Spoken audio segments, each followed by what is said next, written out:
Ayo, what's up? Welcome back dito sa ating channel dito sa Mobs TV.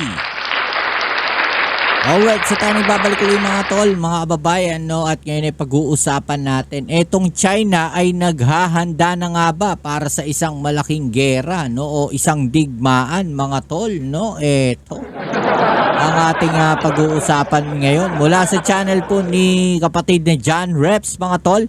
71 na barko ng China kabilang ang isang aircraft carrier, no, ang nakapaligid ngayon sa Pag-asa Island. Yan ang ating alamin at pag-uusapan. Pero syempre bago ang lahat mga tol, no, kayo ba ay naniniwala, no, na ang China ay naghahanda na para sa isang malaking gera o malaking digmaan? I-comment down sa ibaba ang inyong mga opinion.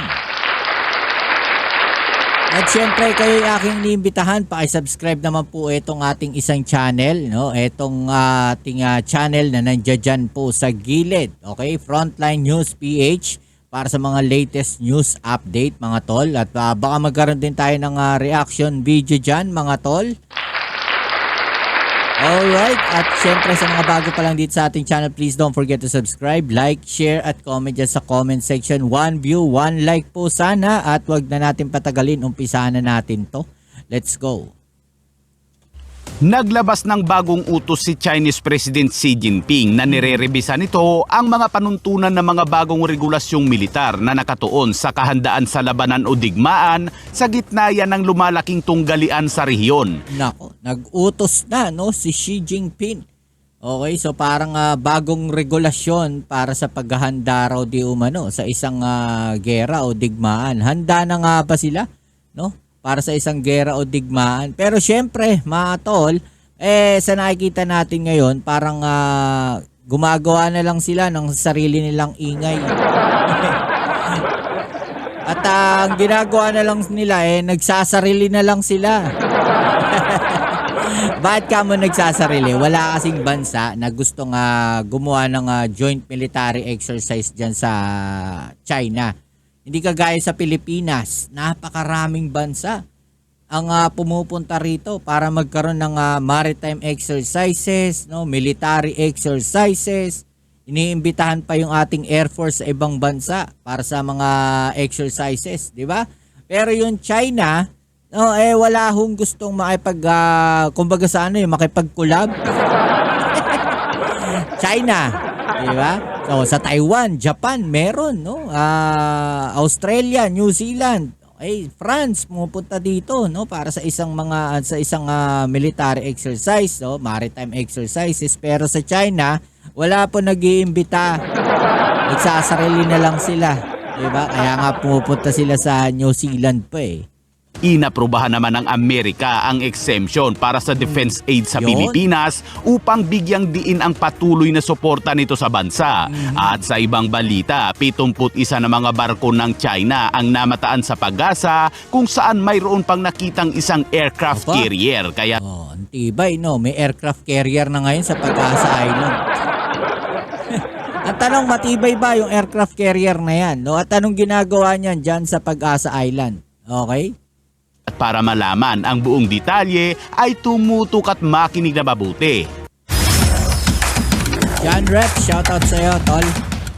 Sa patuloy na tumataas na tensyon sa rehiyon, naglabas ng bagong utos si Chinese President Xi Jinping noong Biyernes na nire-revise nito ang mga panuntunan ng mga bagong regulasyong militar na nakatuon sa kahandaan sa labanan o Ito, sabi dito, Chinese President Xi Jinping issued new military regulations last Friday focused on combat readiness and war preparation, reflecting growing US rivalry and regional tensions. Alam nyo mga tol, wala naman tension sana dito sa region natin, no? Dito sa Southeast Asia. Wala naman tension kung hindi lang ho dyan sa mga ginagawang agresibong hakbang netong China. Kita nyo naman yung ginawa nila noong nakaraan. Diba? Diyan po sa Taiwan. Naglagay sila ng drill area nila dyan, yung isang isla ng Taiwan, ginawa nilang parang shooting range, parang ganun. Diba, imagine ninyo yun, sino nagpapalala ng tensyon? Diba? Wala naman nagpapalala ng tensyon dyan, walang iba kundi ang China. Diba? Etong mga insekto na to, mga tol, Mga ano talaga yan, mga salot talaga. Diba? Insekto nga diba? Salot yan. Digmaan sa gitna yan ng lumalaking tunggalian ng Amerika, Taiwan, Pilipinas at China sa rehiyon. Ang mga binagong tuntuning ito ay naglalayon umano na gawing world class ang sandatahang lakas ng militar ng China na nagbibigay diin sa disiplina, pag-uugali at kahusayan sa pagpapatakbo. Ako, disiplina. Pag-uugali. May disiplina ba yung mga sundalo ng China? Sa tingin ninyo, may disiplina ba yung ginagawa nilang pangharas? May disiplina ba yung ginagawa nilang pangbabangga sa mga barko ng Philippine Coast Guard?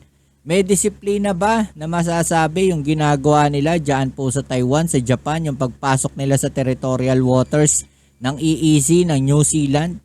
May disiplina ba yung ganyan? Paano kayo magiging world class? Kung kayo mismo, yung mga sundalo ninyo, mga walang kwenta, mga bastos, mga walang disiplina. So, kaya nga na sinasabi ko dito mga tol palagi, hindi natin alam kung ang kumikilos ba talaga utos ni Xi Jinping, kung kumikilos ba talaga yung mga sundalo na yan under sa utos ni Xi Jinping, o baka naman merong iba. Baka naman merong iba na kumikilos at nag-uutos dyan sa mga sundalo na yan ng China, sa PLA Navy, sa Chinese Coast Guard, na ganun ang gawin. Na hindi alam ni Xi Jinping. Na sila talaga yung gustong magkaroon ng kaguluhan dyan po sa Southeast Asia at sa region na to, sa Pacific area. Diba? Sa Indo-Pacific. Xi Jinping na Pangulo ng China at namumuno sa militar at Communist Party of China ay lumagda ng mga utos na naglalathala sa 3 regulasyon sa Interior Order, Code of Conduct at Military Formation. Code of Conduct, meron ba sila nun? Sinusunod ba nila yung Code of Conduct? Sa tingin ninyo? Okay. Military Formation, so anong ginagawa nila ngayon ng mga barko ng China? So, ibig ba sabihin nun, naghahanda na talaga sila? Diba? Base sa ulat ng Xinhua ay ganap na inilalapat ng China ang diskarte sa pagpapatakbo ng sandatahang lakas ayon sa batas.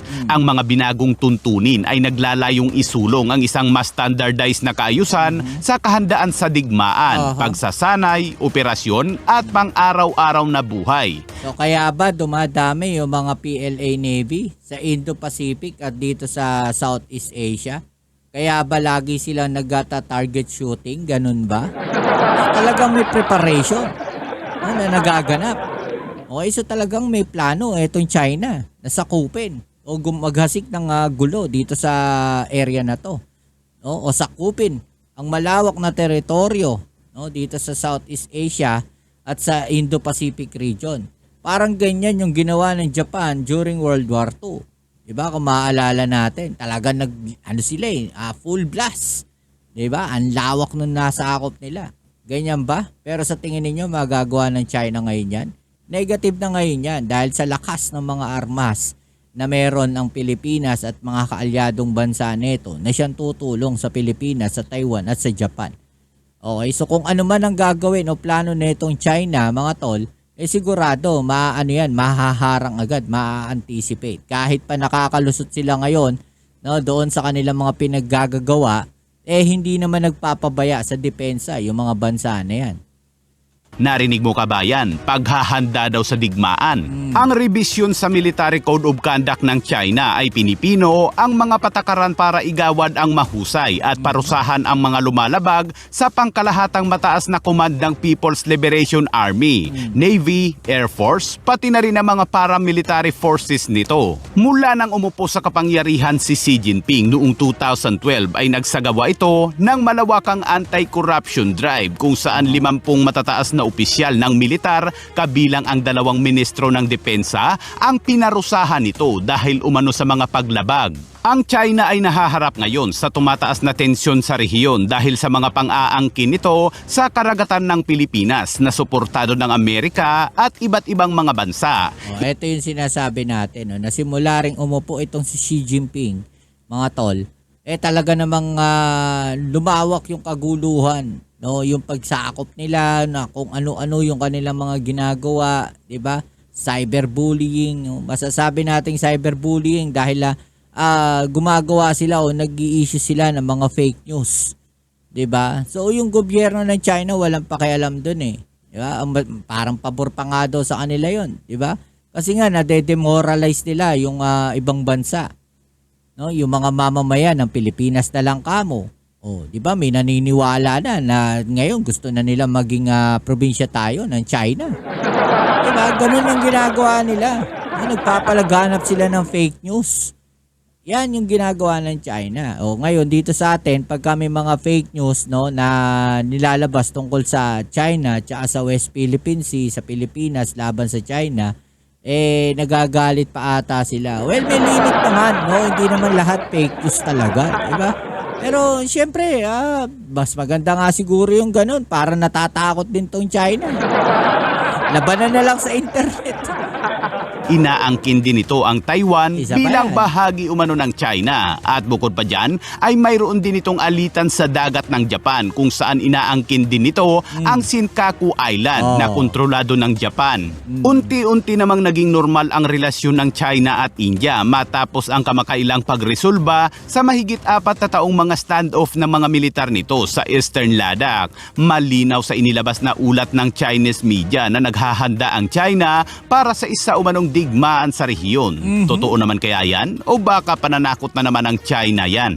Strategy na naman ng China yan para ma-demoralize yung mga kalaban nilang bansa at the same time ma-uplift yung moral ng mga sundalo nila at yung mamamayan nila.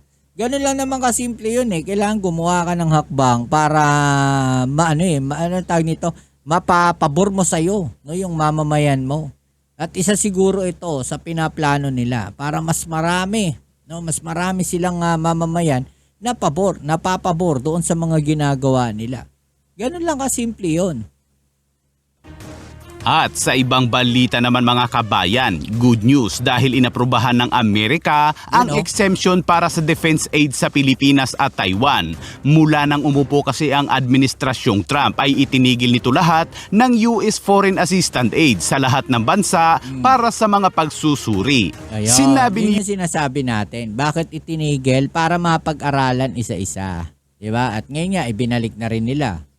US Secretary of State Marco Rubio na ang administrasyong Trump ay gumagawa ng mga hakbang upang bigyang diin ang patuloy na suporta ng Amerika para sa Taiwan at Pilipinas dahil nahaharap umano ang mga ito sa patuloy na harassment ng China kaya't isa itong malakas na mensahe para sa China na hindi pababayaan ng Amerika ang Pilipinas. Sinabi rin ni Rubio na saklaw umano ng exemption ang $870 million para sa Taiwan at $336 million naman para sa Pilipinas. Kabilang din umano ang Israel sa exemption ng Amerika dahil nahaharap ito sa labanan. Ang kamakailang diplomatikong pagpupulong kung saan nakilahok sina Pangulong Trump at Rubio ay nagresulta sa mga pahayag sa mga kaalyado ng Amerika sa rehiyon na hindi nito pababayaan ang mga kaalyado sa Indo-Pacific laban sa mga gawaing iligal ng China. Diba? So mapapansin ninyo sino yung mga tinulungan nila.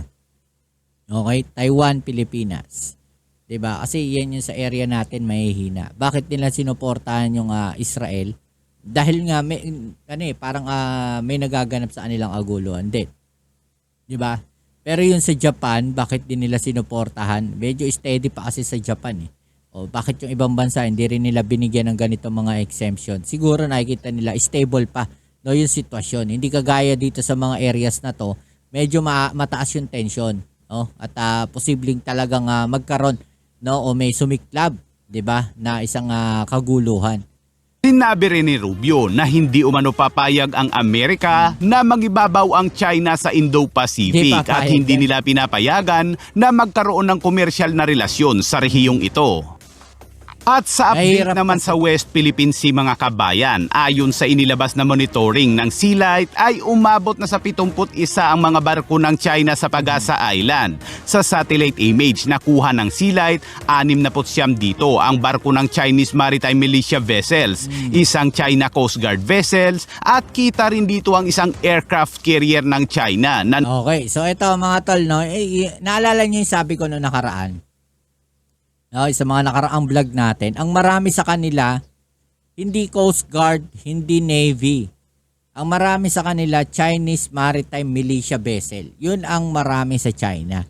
Kaya sabihin na marami silang pinakamalaki sila sa naval force. Siguro sabihin natin ganun. Pero ang tanong diyan, no, yung bang dami na yun, alin doon o ilan doon yung totoong pwedeng lumaban sa giyera? 'Di ba? Nasa labas na bahagi ng mga isla. Ano naman kaya ang ibig sabihin nito mga kabayan? Diba? Baka pumupwesto na yung mga yan, mga tol, mga kabayan. Kasi nga, simple lang yan magugulat tayo one time na biglang dyan na rin sila na nagta-target shooting sa area na yan. Posible po yun. Diba? Pwede rin silang gumawa ng exercises nila dyan at mga live fire drills. Posible rin po na mangyari yun. Dahil ginawa nga nila sa Taiwan Diba? Pero mabalik tayo doon sa sinasabi natin na yung puwersa ng China, peke po yan. Peke. Hindi ho ganun karami. No, hindi ganun karami yung totoong barko nila na kayang lumaban. Diba? Kasi kung mapansinin ninyo yung mga numero ng barko nila, pare-pareho lang. Coast Guard, PLA Navy, diba? Na namo-monitor natin. Pare-pareho lang yung numero ng barko nila Kung talagang marami yan, no, hindi yung Chinese militia vessel ang nandiyan dyan. Maraming barko ng Coast Guard, maraming barko ng PLA Navy. Pero bakit ang pinakamarami yung Chinese maritime militia vessel nila? 'Di ba? Pamparami kasi. Pantakot. Baga, mas marami, mas nakakatakot tignan. Parang ganun. Okay, so kayo ano masasabi ninyo sa mga balita na to? I-comment down sa ibaba ang inyong mga opinion at ating yang pag-usapan. Alright? Maraming salamat ulit sa lahat ng mga patuloy na kasuporta dito sa ating channel. Shoutouts po sa inyo. Sa mga bago natin subscribers dyan, shoutouts din sa inyo. At please don't forget to like and syempre comment dyan sa ibaba. Okay, pakisuportahan din po itong ating isang channel, Frontline News PH. Kita-kits tayo sa ating next video upload. Ito muli ang inyong Kuya Mobs sa Mobs TV. Peace. I'm out.